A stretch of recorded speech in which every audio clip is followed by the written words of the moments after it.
is on having a correct viewpoint and understanding of the Juche philosophy. This is a talk that Kim Jong il gave to officials of the Central Committee of the Workers' Party of Korea on October 25th, 1990.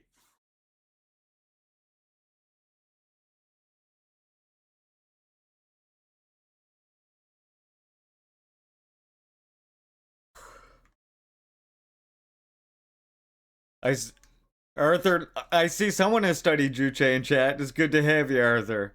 Someone said we shouldn't start off the bat with Juche. We should begin the conversations about housing and healthcare. I feel like we can do both because otherwise the mirror brain will be like, sure, you and what army are going to house me? Then we can show them. Yeah, I mean, it's really not an either or situation, right? In a sense. It's a whatever you feel is going to be the thing that speaks to that person most at the time is really what you have to do. There's not really a prescription. It's like, we can disseminate Juche to people without them even knowing we're disseminating Juche to people. It's in fact what every other socialist country is doing because that's what Juche is about. It's about creatively applying Marxism, Leninism for your own conditions, right? So, yeah, like our ability should be able to rally people around a Marxist Leninist like type consciousness or a more revolutionary consciousness and use Juche to do that to them. Yeah, just talking housing and healthcare is what SOCDEMs do. Exactly. Yeah, because then it's who's gonna pay for it. Well, we can explain who's gonna pay for it, can't we? That's Juche, baby. Oh, you don't like taxes? Well, guess what?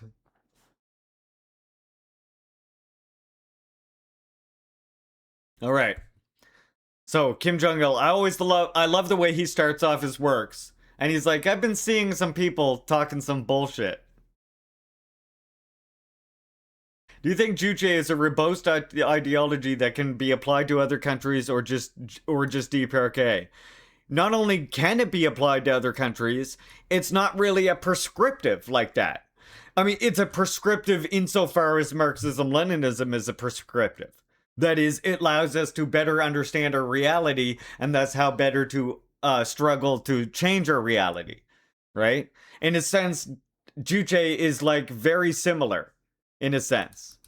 Like Juche really it is as universal as Marxism Leninism because it's all about making a revolution according to your own conditions, right? I got a great quote here. I want you to see. Let's, there's a really cool quote. Let me see if I can find it here. Um, this one right here. I think this really sums it up. Comrade Kim Jong Un here. Check this out. The Juche idea is the most reasonable and universal revolutionary ideology, which all those who aspire after independence can readily empathize with and accept as their own. Kim Jong Un.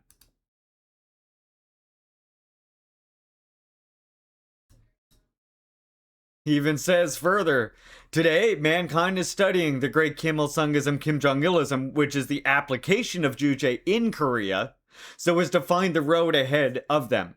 Everywhere on the globe, the ideology centered on the masses, the revolutionary theory of independence, has become the spirit and banner of struggle for people who aspire after genuine freedom and happiness. Kim Il sung said very similar thing as well himself. Let me see.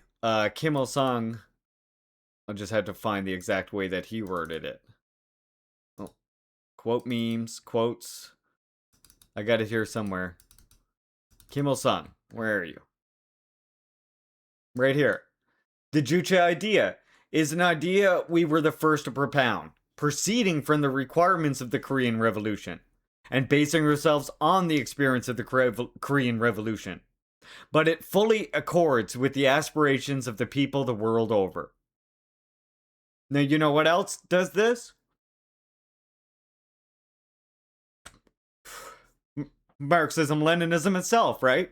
If we think about Marxism-Leninism, yes, it it comes from the experience of the Russian Revolution. It really sought to understand the Russian Revolution, but it has universality in its understanding as well, because it was a class revolution and a revolution against imperialism. Juche is very similar, only allows us again, it gives us that magnifying glass. So yeah, Juche is not only something that can be applied everywhere, anywhere there's a successful socialist anti-imperialist struggle going on, some degree of Juche principles is being put into effect. And the more readily, the more of those principles is put into effect, the more successful that revolution can be. Because that's what Juche is analyzing. Juche is what's happening on this planet, y'all. Right? Like think about those important core aspects, for example. Like the self-reliance in economies, self-sufficiency in defense, right? That's important for everywhere that is fighting against imperialism. Even a place that like Palestine, even just the city of even just fucking Gaza that is Palestine fighting for their fucking liberation, right? And they're fucking cut off from the rest of fucking Palestine in a concentration camp. Juche was vital for that military struggle. What Iran is doing, even in a struggle against imperialism, you can see Juche. China, massive Juche movement happening, right? Socialism being built that's centered on the masses, that serves the masses. And that is, as their socialism develops, it's doing more and more all the time. That's Juche, baby. All right, so this is Kim Jong-il on having a correct viewpoint and understanding of the Juche philosophy. Recently, I have read articles on the Juche idea, written by some social scientists, and found that they do not correctly explain the originality and superiority of Juche philosophy in conformity with the party policy. This proves that they themselves still do not have a correct viewpoint and understanding of the Juche philosophy. In connection with this, I would like to speak about some problems arising in correctly understanding, explaining, and propagating the Juche philosophy. The reason why I say Kim Jong-il is my favorite philosopher is because he has such a deep understanding about the history of philosophy. And he has studied like all kinds of philosophies, from like Greek philosophies to fucking German philosophy, all of it, right? He has such a deep understanding. That's what he did in school, in addition to being interested in filmmaking. And it's just like so anti-colonial. It like drips off the page. And at the same time, it's so easy to understand. And what I love about that is reactionaries will read it and they'll be like, "Oh, well, this isn't saying anything new or different. It's all just these platitudes." It's like, it's not really. But what it is doing is making Marxism-Leninism that has a lot of old kind of language and a lot of old style writing and academic writing as well. And it removes kind of that aspect of it and explains revolution in a way that anyone can understand. And I fucking like that. We don't all have to be a philosopher to understand the principles and the revolutionary aspects of Marxism-Leninism.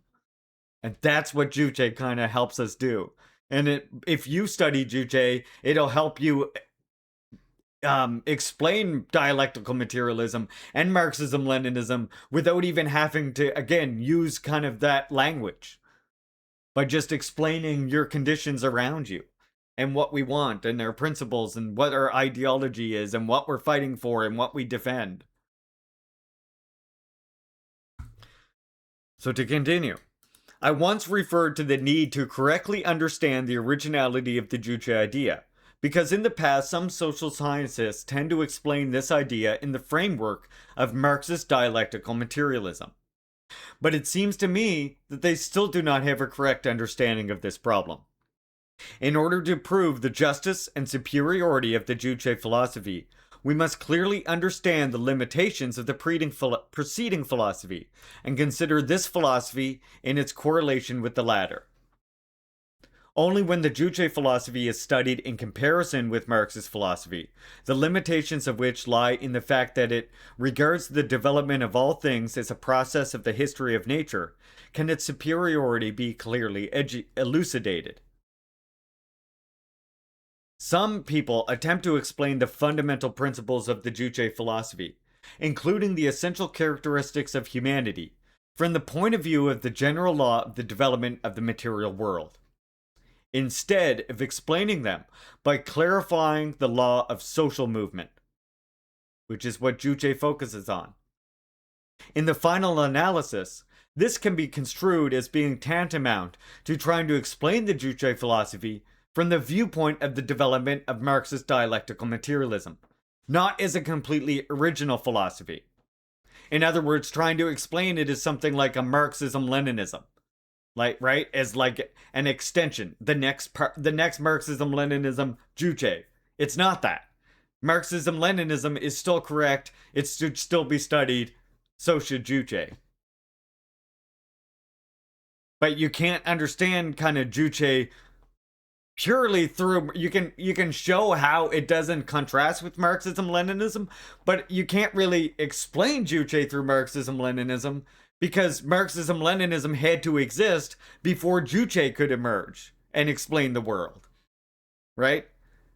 It would be like trying to explain it'd be like trying to explain Marxism-Leninism using Hegel. It doesn't, like, and some people will even say that. They'll be like, oh, well, to understand Marxism, you really need to read Hegel. No, you don't.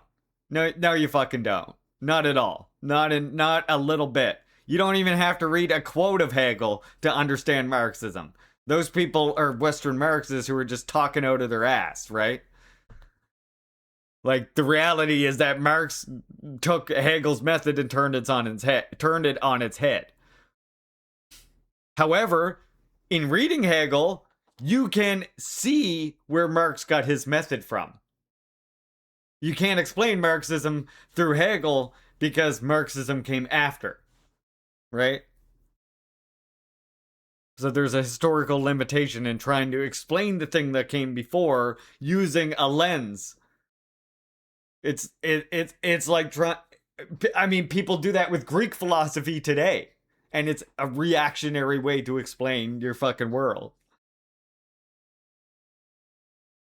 Overcoming the limitations of preceding theory, which regards the development of things as an objective process in the history of nature, presents itself as a very urgent requirement in the present revolutionary practice. At present, bourgeois thinkers, revisionists, and reformists are infusing people with spontaneity and that matter first doctrine, considering all things and phenomena from a biological and evolutionary point of view, and the vulgar materialistic viewpoint. We ought to direct the spearhead of criticism to such a biological and vulgar materialistic outlook on the world. So there you go. He spells it out right there. Juche philosophy is aimed against biological and vulgar materialistic outlooks on the world. So use Juche as a weapon to do that. That's what it's there for. Don't fight against Juche. The tool for you. We must have a correct understanding of the law of the unity of opposites and the struggle between them. The fact that the Juche philosophy is considered largely in relation to Marxist dialectical materialism can also be seen in the explanation of this law. The main content of Marxist dialectical materialism is the principle of the unity of opposites and the struggle between them. However, this is not a problem which should be considered simply from a scientific point of view. Like other theoretical problems of Marxism-Leninism, the law of the unity of opposites and of the struggle between them must be historically considered from the point of view of revolutionary practice. Importance was attached to this law in Marxist dialectical materialism. This is due to the fact that it was an important and historical task to elucidate philosophically the socio-economic contradictions of the then capitalist society and the law of class struggle, one class negating the other. Therefore, I think that the principle of the unity of struggle between opposites, elucidated by Marxist philosophy, has many unreasonable points in clarifying the law of development of socialist society at present. That is why we did not mention this principle much when explaining the theory of the Juche philosophy. Today, our country is confronted with an important revolutionary task of building socialism and reunifying the country. Under these circumstances, we must think of what theoretical significance, emphasis on the principle of the unity of opposites, and of the struggle between them as an important philosophical problem will have, and how it will affect the revolution in construction. If this problem is explained in a misguided way, this will give people the impression that we are engrossed in idle talk on a philosophical problem that does not suit real life, and may exert undesirable influence on those who are fighting for national reunification. We must never indulge in empty theories and talks, which are not helpful to the revolution and construction. Nor must we try to follow the existing principles or the theories of others, which do not suit us. Next, it is important to have a correct understanding of the essential characteristics of humanity. These characteristics are clarified in detail in the party documents, which have already been published. However, some articles which explain the Juche idea do not accord with these documents. In interpreting the essential features of humanity, some people state that humanity has common features with other organisms, and that at the same time, he is an attribute fundamentally different from that of the latter in the level of development, and explain the difference between the essential attributes of humanity and those of other organisms as a difference in the level of development. That's wrong. That's a wrong viewpoint. It's not a difference in development of evolution. Humanity is different because of a development in the social realm that differs from all other animals. That's not to say that they don't live in their own social realm, but they don't live in the human social realm, in our social being. And humanity itself cannot exist without the social being. Our entire consciousness exists because we exist in a society. If you took an individual human and isolated them from society and they grew up outside of society, disconnected from all other humans, they would essentially not behave like a human. They would essentially have none of those social attributes, none of those social traits. Those are all things that you gain socially. And in fact, those social traits are so powerful that you can even use them to overcome biological urges and instinct, including very, very important life saving ones like hunger. For example, if revolutionaries are on a hunger strike.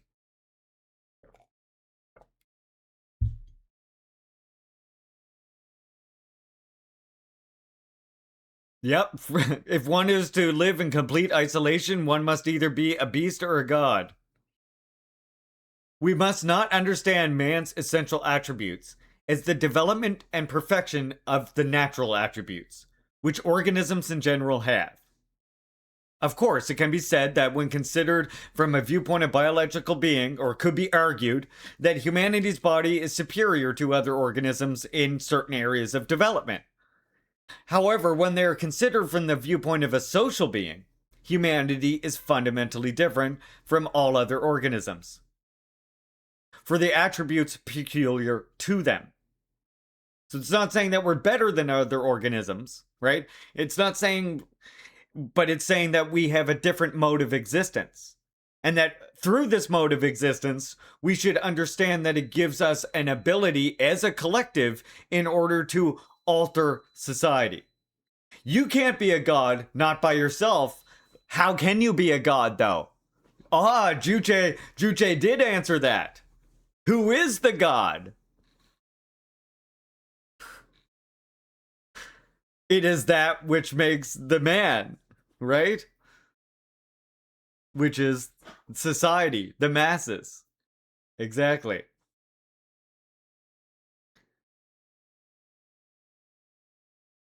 So you always have to keep this in mind that when we're talking about this social uniqueness, the social peculiarity of humanity, we're not saying it's better than the animals and that our lives are just so much more valuable per se, right? That's not really what it's saying. What it's saying is that humanity, through that ability, also can transform the world in massive ways. And the more conscious we become and the more united we become, the more effectively we can transform the world itself, which other animals don't do on the same scale in any type of way.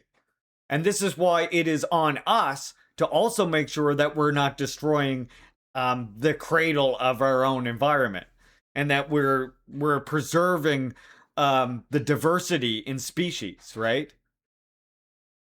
It's important that we recognize that we have this ability, because ignoring that ability will then just have people say, well, climate change isn't real, right? We can just do all of these things and we don't have to worry about the ramifications. No, everything we do, our entire mode of existence is transforming the world.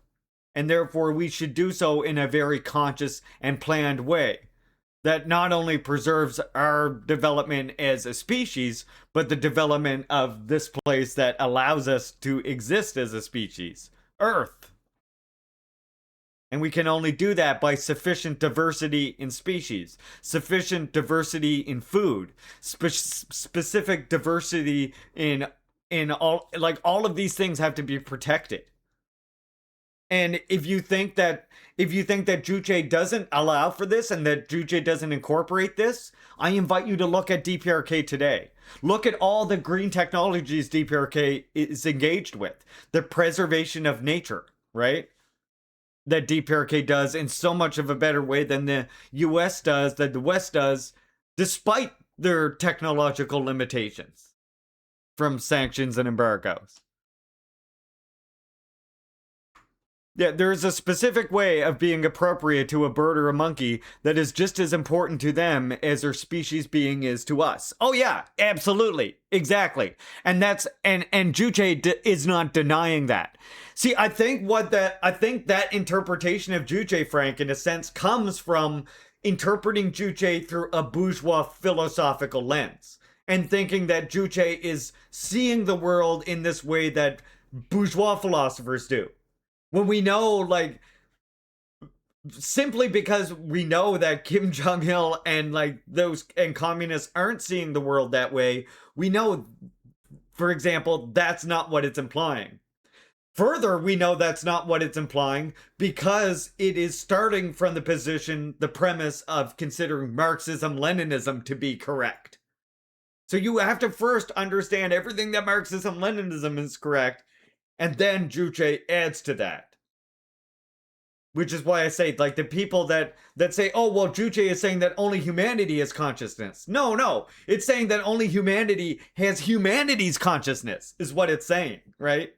Like, I'm sure there's an ant social consciousness, okay? But that's not us. We are concerned about the human social consciousness and what we need to do to that human social consciousness in order to make revolution here, right? That's what it's talking about. It's not saying that no other beings have consciousness. It's just saying, in the definition of Juche, humanity has three attributes: independence, creativity, and consciousness. And that consciousness, as defined by Juche, is talking specifically about humanity's consciousness. So in that regard, in that definition, ants don't have consciousness. They have intelligence, they have blah blah blah, but they're not part of human society, so they don't have what Juche defines as consciousness. But that doesn't mean that in DPRK there isn't other science, that there isn't a general definition of consciousness. Right? You have to understand that with philosophy there is a specific meaning behind words, including in Marxism. Like metaphysics is a great example. Ant can master ant being just as we master human being. Yes. The different and for us though, the difference, Frank, is that if we mismanage mastering human being, if we mismanage our ability to collectively organize society, we can cause mass extinction, not just of humanity, but of a great number of other species. And so we need to grapple with this quickly. We need to get humanity conscious of this quickly. And we need to fight against all of those false consciousnesses which deny that ability. Because that's what's allowing us to do exactly that right now. That's what's allowing the bourgeoisie to basically missteer human development to the realm where it's destroying itself, right? Yeah, it has to be scientific, and sometimes our science isn't fully developed. Exactly. Exactly. That's a beautiful way to put it. So, yeah, I just wanted to say that because a lot of people do, I think, misinterpret that, right? Just like how people misinterpret the word master and people like all of these things. Yeah, that's why metabolic rift or alienation from nature is the first contradiction under capitalism. Exactly. Capitalism, settler colonialism is antithetical to what it means to be human, which is collectivism, right? And again, that's another thing that I like about Juche. And other Marxists said it before Juche, but Juche reframes it in an entire philosophy that humans do have a nature. Sure, human nature is malleable, and sure, it depends on what society it's in that it's malleable, and more than that, humans can even affect their own consciousness through collective efforts, right? But humanity does have a nature. It's collectivist nature. And individualism can never meet human need because it is a philosophically contradictory idea to human development. It's against our nature as a human. I said it. We got human nature, baby. It's just not what the bourgeoisie say. Right? That's all. And that's why Marxism had to focus on fighting against that idea. But that doesn't mean that we should be stuck on where Marx was. We want to develop our understanding of humanity, then we don't get stuck on previous ideas. We historically contextualize why Marx said what he did when he said it, and we continue on from there. We go with what was right. We improve what has historical limitations. Some things might even be wrong when we come across them, right? And when that happens, we alter it. Some things might not be wrong according to what was experienced by Marx or Lenin or Kim Il Sung in a certain period, but will be wrong according to making revolution in our own country. We won't know. We only know by getting our hands dirty. Yeah, and individualism is only seen in humans too. Exactly. It's like some deviation of like it's a deviation that emerged. I mean, with Juche, you can kind of understand where it comes from, Frank, right? You think of let's actually use Juche to do this, right? So Juche says that human development is the struggle for like independence from all fetters, right? So you can imagine how in any society that struggle to overcome whatever natural fetters were occurring in a certain society allowed over accumulation of goods in a certain situation, which then had somebody who had too many goods who justified themselves having too many goods with this idea, right? And using their disproportional influence with the goods they had, were able to disseminate this reactionary idea that masses had to fight against. And this kind of gets reproduced over and over. But you can imagine how this struggle against the fetters of nature gave way to the emergence of classes. And then class becomes part of that struggle for independence as well. Sounds dialectical. I love that because it really is completely, it's a good example of how Juche really aligns with Marxism Leninism. All of what does Marx say? All of hitherto something about civilization. All of hitherto civilization, or all of hitherto advanced civilization, or something he says, is the history of class struggle.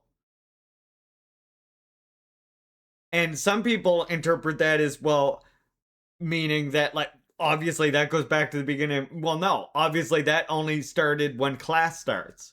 Before that, there was a different struggle taking place that gave way to then gives way to a class emergence, a class split. And it's that struggle for the independence from the fetters of nature. Hey, Cav, welcome. All right, I'll continue now.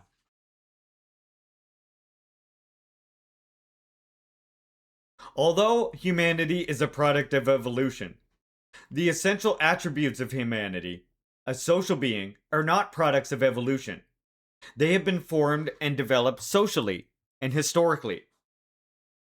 I mentioned it long ago.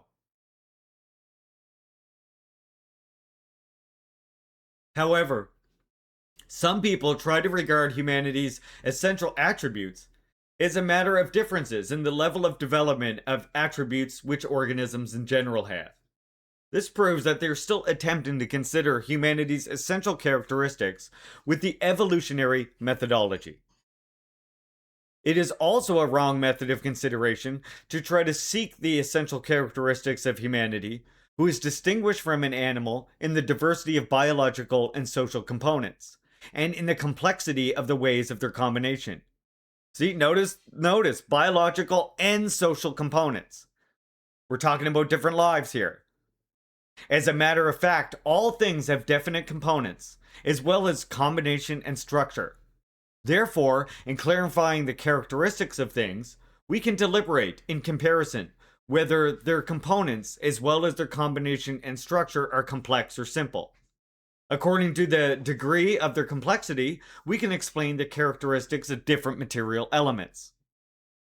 However, whether the components and the combination and a structure are complex or simple is the question which can be raised only between those material elements that can be compared with one another.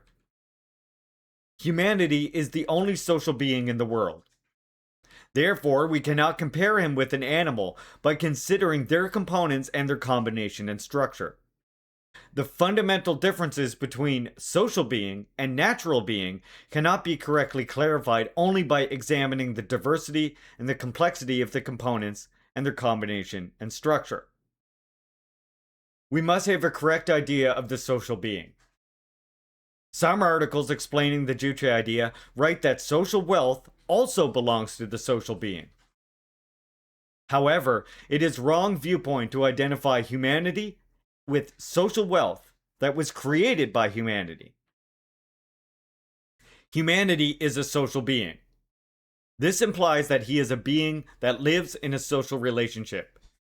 This term is used to distinguish man from a natural being, those with animal consciousness, let's say, if you have trouble with this wording. A human is a social being.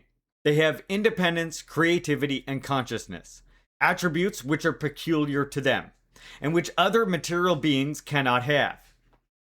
However, if the wealth created by humanity is also considered to belong to the social being, there will be no fundamental differences between the man and wealth, and it will be impossible to give an answer to the question on what the essential characteristics peculiar to humanity are based.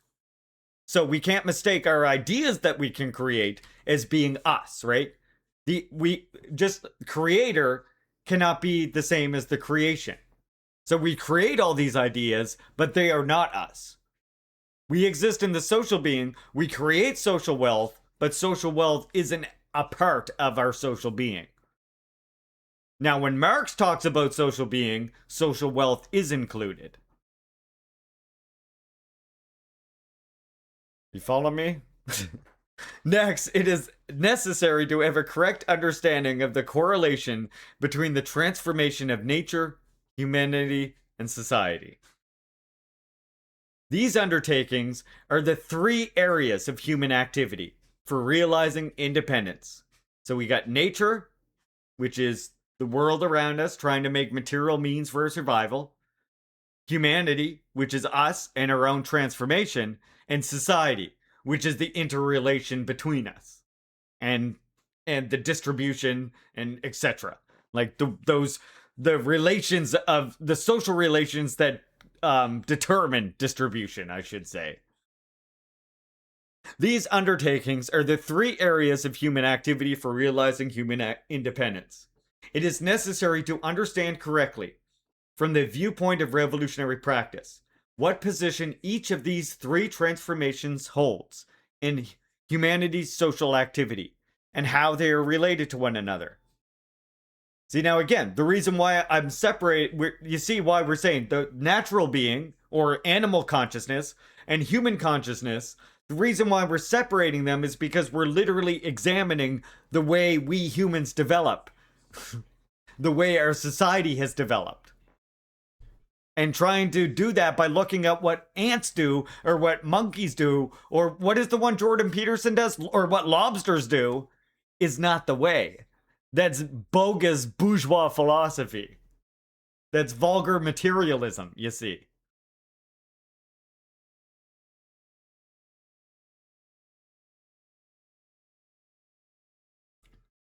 Yes, but see, this is exactly what I was just talking about, Taka Taka. I have a disagreement with the headline, with the hard line saying humans are the only social being. Humans are the only social being according to Juche, according to this definition of a social being.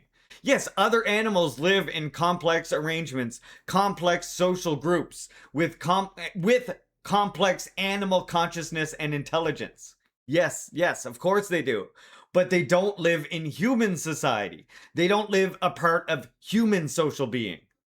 And when Juche is saying humanity is the only social being, it means the only social being that exists in the way we exist.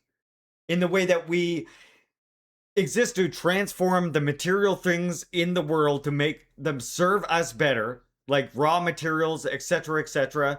The way that we can change whole environments essentially to better serve us, all of the go out into other planets and like set up scientific experiments on them and things like this. Like, yeah, we understand that absolutely there's other social lives, but they don't live the human social life, if that makes sense. They have their own way of socializing. That's the point. They don't have the human way of socializing. The human way of socializing, which is the domination of the world. Do you know what I'm saying? Other animals, they have their unique social lives. They lead very complex lives, very intelligent, very conscious of the world around them. However, what they don't do is transform the entire world and put like humanity at risk because they are developing their society in the wrong direction. Right? They adapt to the world around them in a way that is sustainable to their environment. Humanity is one of the only beings that has the possibility of developing in a way that like is harmful to the entire existence of our world. Maybe other animals have the possibility of developing like that, but currently no other being that we know exists with that ability. Right? And that's what we're getting down to understanding here. We're getting down to understanding why this is the case. Like why and not only why is this the case, but also what is the implication of this for our relation with nature? If we have the ability to cause mass transformations and even mass extinctions, then what is our responsibility to nature, right? Yeah, and that's the thing. And that's what I mean by humans have a kind of different conscious world that we live in. Essentially, that's not to say animals aren't conscious and don't have social lives, but humans are socially developing and adjusting in relation to agriculture, husbandry, urban development, trade, industrialization, globalization. Other animals aren't fully conscious of those things and rely on us protecting them. Exactly. And maybe other animals discourse about the discourse, but we can't know that because, again, they exist in a different social realm than us. And their social realm isn't able to completely destroy ours in the way that our social realm can completely destroy the dolphins or it can completely destroy the fucking elephants, right? And so we need to understand our ability, our peculiar ability to transform the world. Does that make sense, Taka Taka? So it's not saying that we're the only social being in existence, but rather we have a unique social existence that other animals don't have. It's the way of wording and the way of talking because they're not coming from a reactionary understanding of the world.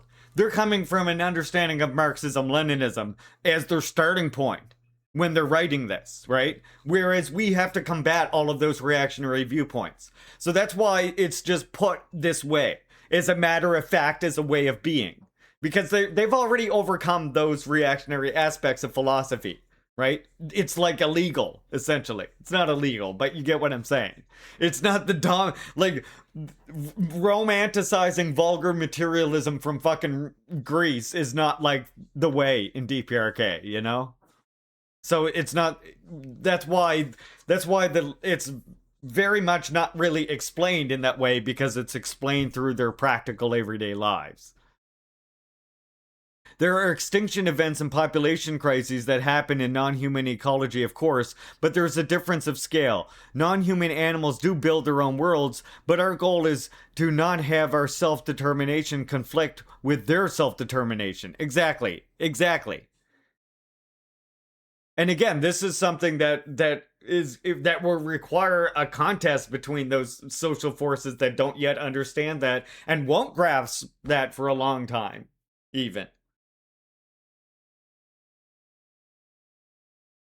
But yeah, does that make sense? Good lecture. I bet the native speaker reading the original Korean would find this much more intuitive. Yeah, and see Welps. That's the other thing too. We have to understand that translating this to English inherently has some problems with it. And then as well, you're dealing with people who have philosophical minds that come from, you know, Greek and all kinds of reactionary philosophies when they do study those philosophies there, but they do so studying them to understand why Marxism Leninism is superior. We don't study Greek philosophy like that here. We study it as a way like you're going shopping and you choose your favorite Greek philosopher. Right? In DPRK, it's much more we study Greek philosophy, but we do so to show you why Marxism Leninism is superior and why it's the first scientific philosophy. It's true, like that's the difference. It's weird in a way, but like that is the difference in their philosophy.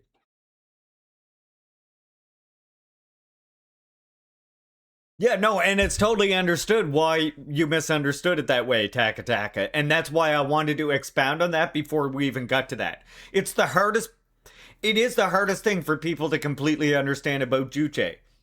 But when you start to understand and start to realize the implications of humanity being the transformer of the world, you start to understand it's not saying it as a way to disparage or diminish the complex or group lives of animals, but rather because it wants to focus in on human development and how we as a society can organize something that serves humanity better.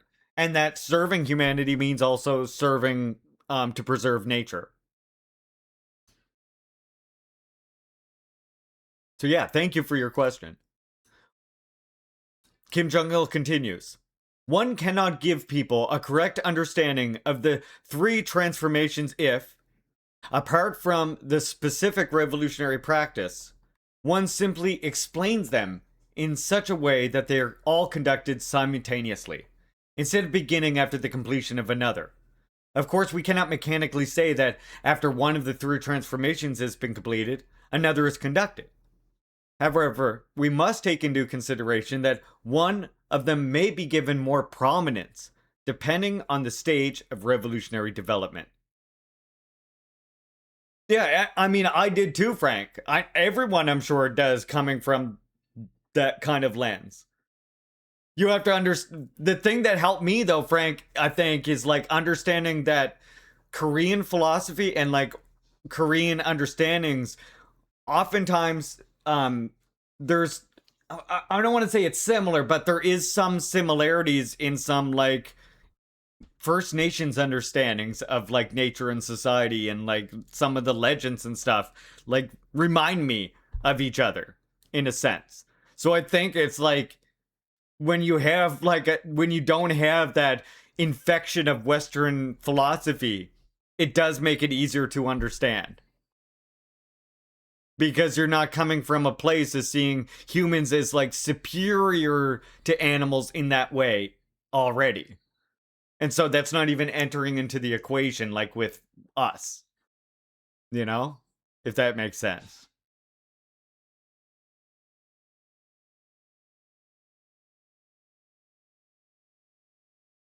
Yeah, exactly, Seawelps. That's a good way to put it. The thought that distinction between animals and human behavior and relation to our environment denotes superiority, a moral character, is bourgeois. Absolutely, yes. That's a really good way to say that. Exactly. When what we're studying here, what we're talking about here is a difference in their way of life. They're different in their habits of life. The difference in the development of their lives. Exactly. Such a good way to say that. Thank you. Well said. Western philosophy teaches us that being is a complexity slider, like a character creator menu, and humans are at the 100 setting. Exactly. Yes.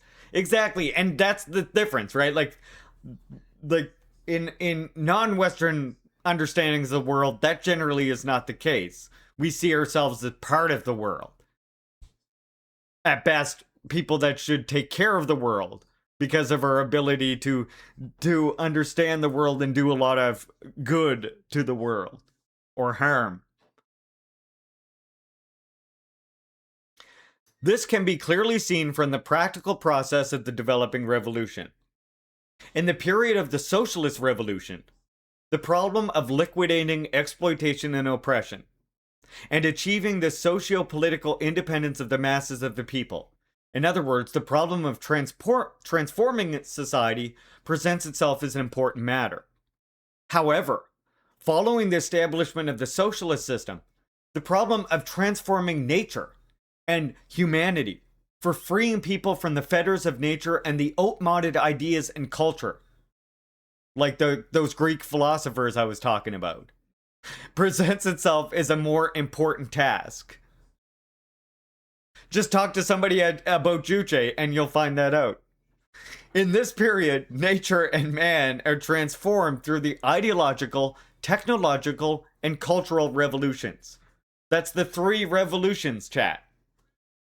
Those are the three revolutions that every socialist society is undertaking right now. The ideological revolution, the technological revolution, and deeply connected to the ideological revolution is the cultural revolution, which is done voluntarily by the masses as their ideological level is enhanced more and more. So those three aspects, they're transformed through the consolidation and the development of the socialist system. And not in a revolutionary way. In a developmentary way. Therefore, when discussing the three transformations, if they are explained merely from a logical point of view, disregarding the historical sequence and peculiarities, such a theory will, in the long run, be isolated from revolutionary practice. So what's the sequence here? Do we know? Anybody know the sequence? That's not to say, and again, that's not to say it's a mechanical one, then the other takes place, but there is a way in which they interrelate to one another so that one influences the other in a very strong way or helps to restrict the others in the direction of serving the revolution. So you have the ideological, the technological, and the cultural. Can anyone guess what order they have to go in? The problem of the three areas of social life must not be explained mechanically either.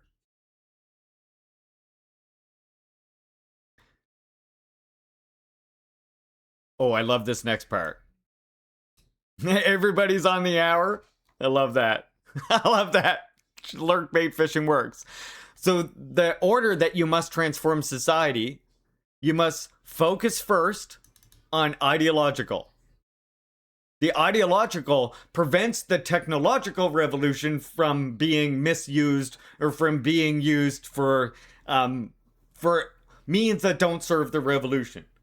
So the first most important thing is the ideological aspect of revolution. The second most important aspect of the revolution is the technological, which allows you to increase your productive forces. It allows you to you know, read Deng Xiaoping, basically. And then the third aspect is the culture of revolution. And the reason why that's the third aspect is because the technological and the ideological revolution directly influence the cultural revolution. As ideology is enhanced, which means the overcoming of reactionary ideology, and as technology is enhanced, so too is culture brought to a higher and higher level. You know who else said that? Marx and Engels said that as well.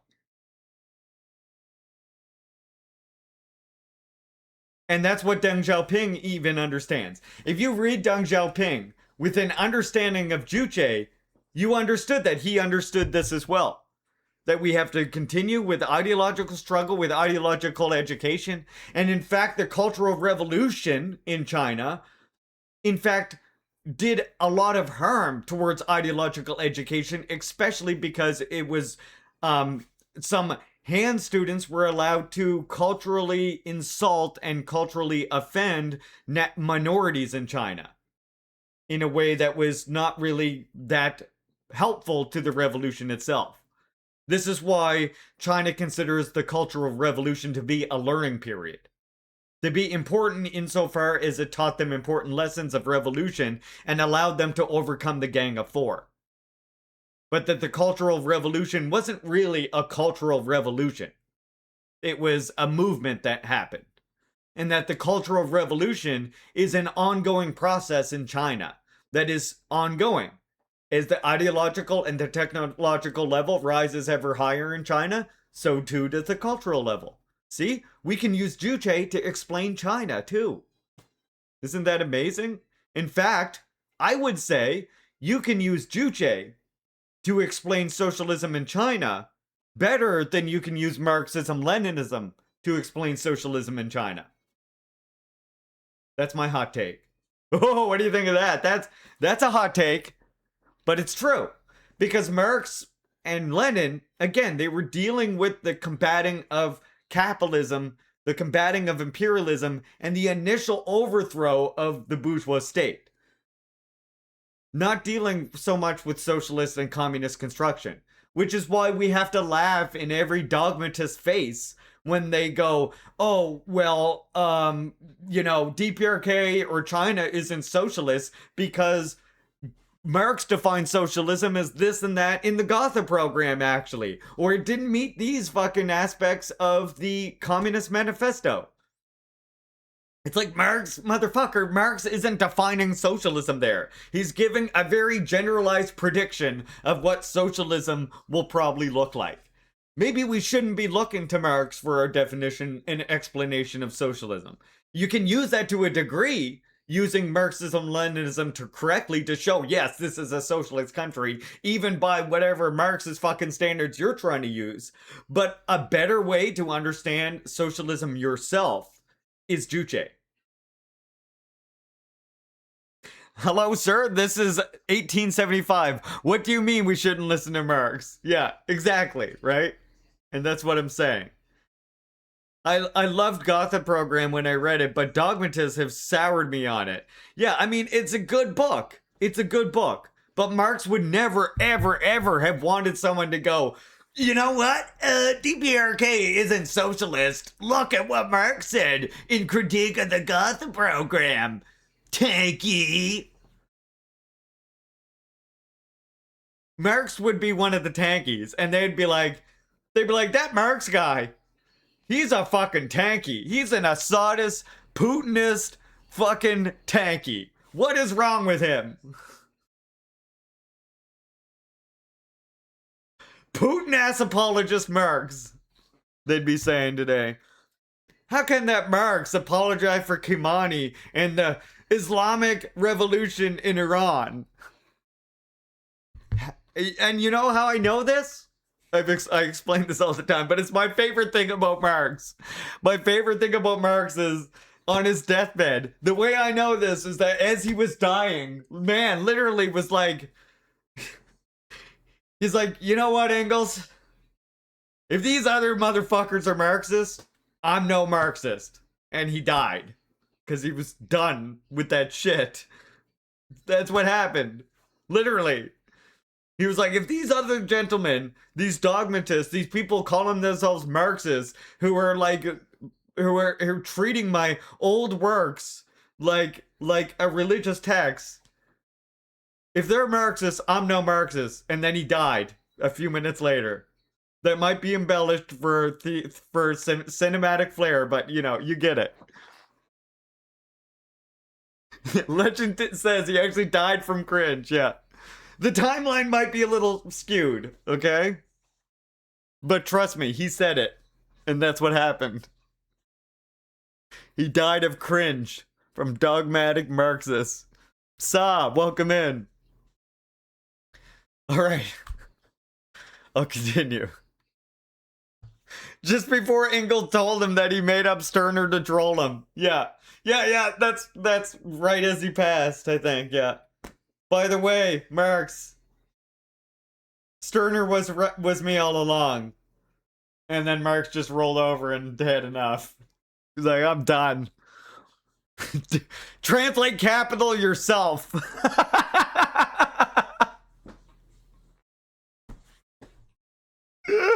Oh, God. That's a little Marxist humor for y'all right there.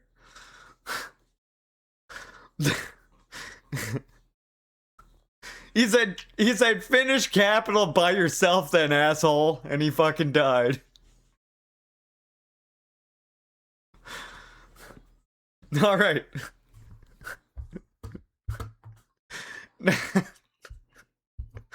It's cracking me up. I can't stop laughing about it now.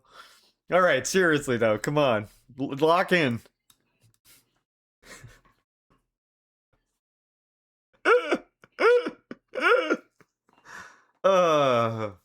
Okay, this part though, this is a good part. Lock in for this part. This is a great part.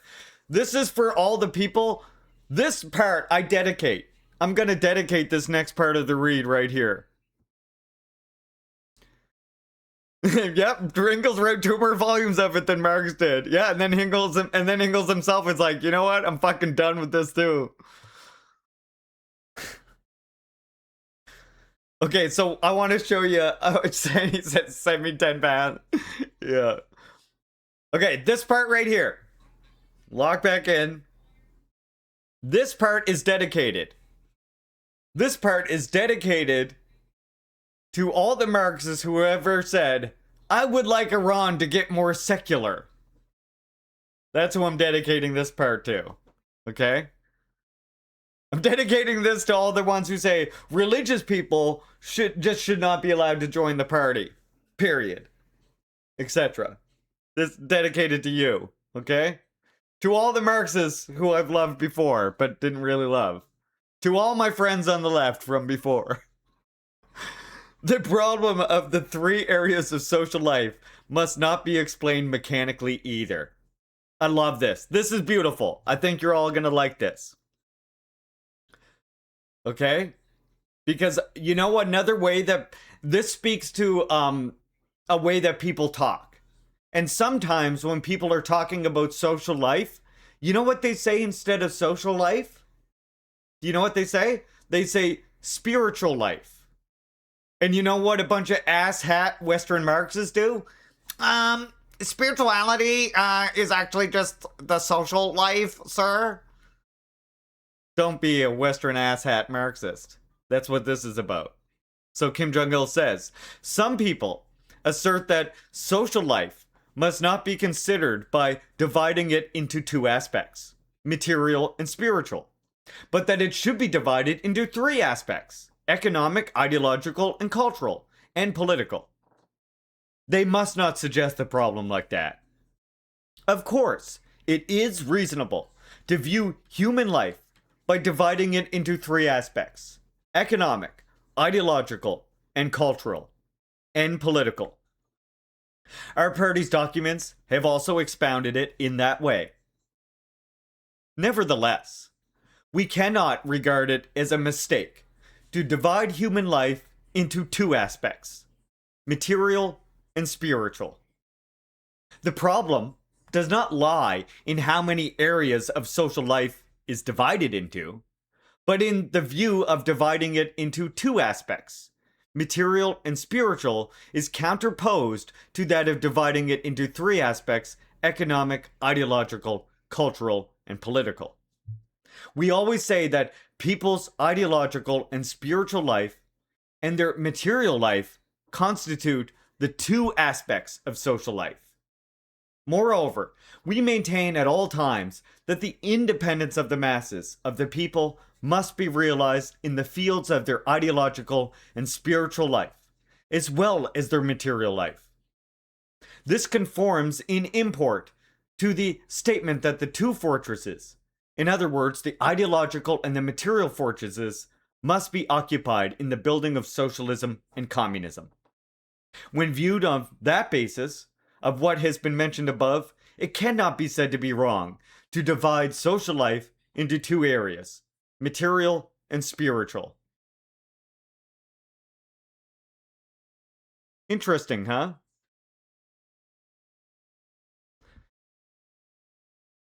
Oh, I saw that kind of Marxist interview the other day. I spent 40 minutes finally say that China is an imperialist, but instantly says Iran is a theocratic regime. Ay, ay, ay.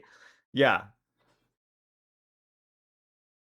So I love this, right? The spiritual and the material are one and the same as those three aspects. And in fact, when you're disseminating, think about what I was telling you earlier. Juche helps you, give you the tools to explain socialism, Marxism, Leninism to the masses more readily. Well, so now what Juche is telling you here is it's okay to talk to the masses and use spirituality and talk about their social life. Oh, you can inject a little bit of conversation about the social and the material lives that they lead. And you can bring some Juche to that, because the social life is expressed in spirituality for people. Amazing. As a matter of fact, people's political and cultural life is expressed in ideological and spiritual life.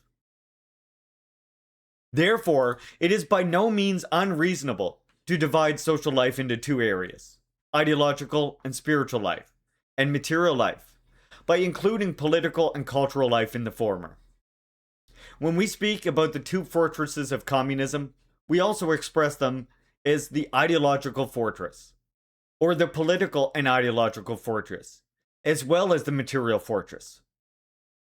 Accordingly, in order to make social life correspond with the idea of the two fortresses of communism and content, we must, as a matter of course, divide it into two areas. We cannot take issue with whether one divides social life into two areas in the wider sense or into three areas in greater detail. We cannot say which is right and which is wrong.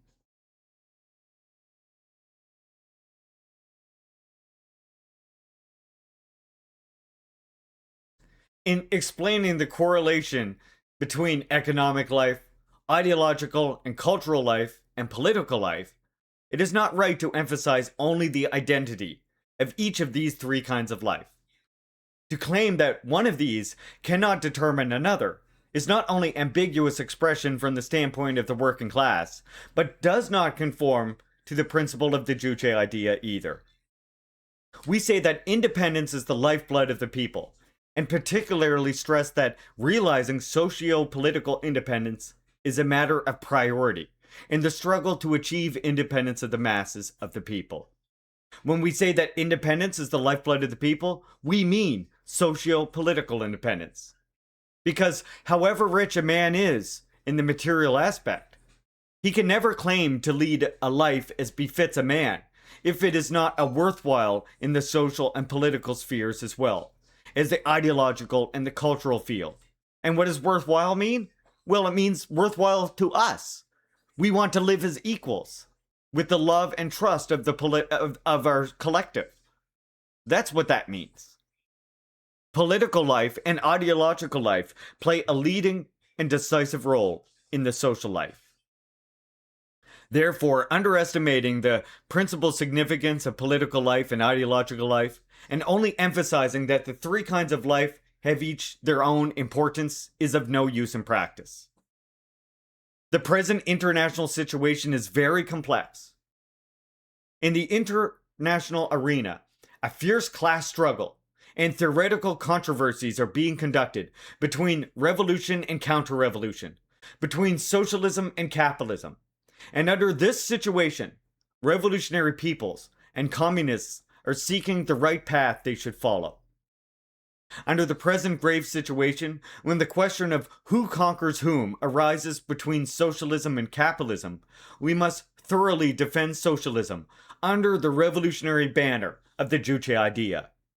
The Juche idea, our party's outlook on the world, is the guiding idea of our times, which illuminates the absolutely correct way of achieving independence for the masses of the people. It is the banner of the revolutionary people's cause of independence and the banner of socialism. We must ensure that all party members and the working people have a firm conviction of the superiority and the greatness of the Juche idea. Moreover, now that we confront the serious question of whether we defend the cause of socialism or not in the face of the imperialist strategy of peaceful transition, we must encourage all social scientists and information workers to write and speak thoroughly in the interests of the revolution and in accordance with the party's policies. And there you go. That is, on correctly understanding the Juche philosophy.